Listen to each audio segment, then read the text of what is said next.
Rasputin was born January 22nd, 1869, near Tumen, Siberia, in a peasant family with two other siblings. Not much about Rasputin's childhood is known, but what is known is that while he did attend school, he failed to become academically leveled and remained illiterate for the remainder of his adulthood. Rasputin reportedly showed indications of supernatural abilities throughout his childhood. For example, he mysteriously identified a man who had stolen his father's horses and became someone who was skilled at identifying thieves.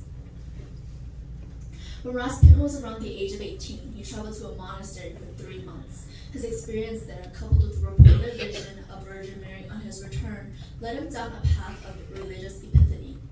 Here he encountered a set of masochistic religious extremists and developed the belief that you became closest to God when you overcame all of your earthly passions. A year later, after marrying and having 4 children, he began wandering to Mount Athos, Greece, and Jerusalem while living off of peasant donations. Here he also built up a reputation for being a self-proclaimed holy man who could cure the sick and predict the future. This is a photo of what Rasputin looked like. Despite his appearance, he was reportedly said to be very calming and soothing. In 1908, Rasputin was invited to the palace of the Tsar of Russia during one of their hemophilic son's bleeding episodes. Through his prayers and healing presence, he was indeed able to cure the boy, in spite of doctors predicting that the boy would die. The royals, who felt indebted to Rasputin, granted him a permanent contract as their spiritual advisor. Rasputin then claimed he had a revelation that the Russian army would not be successful until the Tsar personally went onto the front lines. This led the Tsar's wife to be in command, and Rasputin became her personal advisor. He began to appoint and fire people from positions of power, including the cabinet and church officials. This created massive opposition to Rasputin and undermined the entire ruling of the Romanov regime.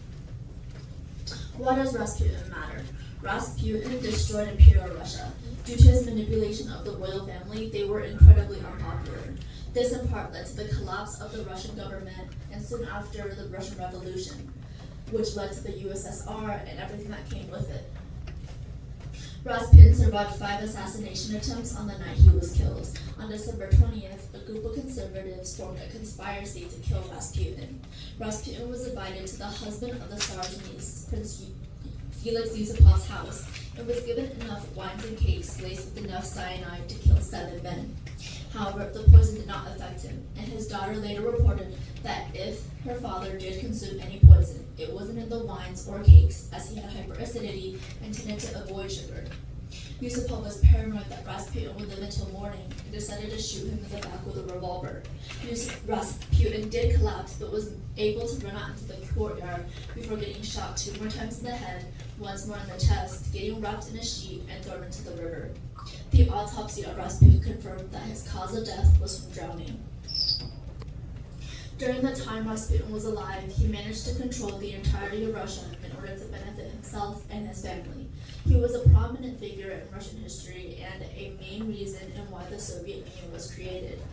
His death led to the Russian Revolution, which then led to the Cold War, and overall, without his contributions, the Russia we know today would not exist. Thank you.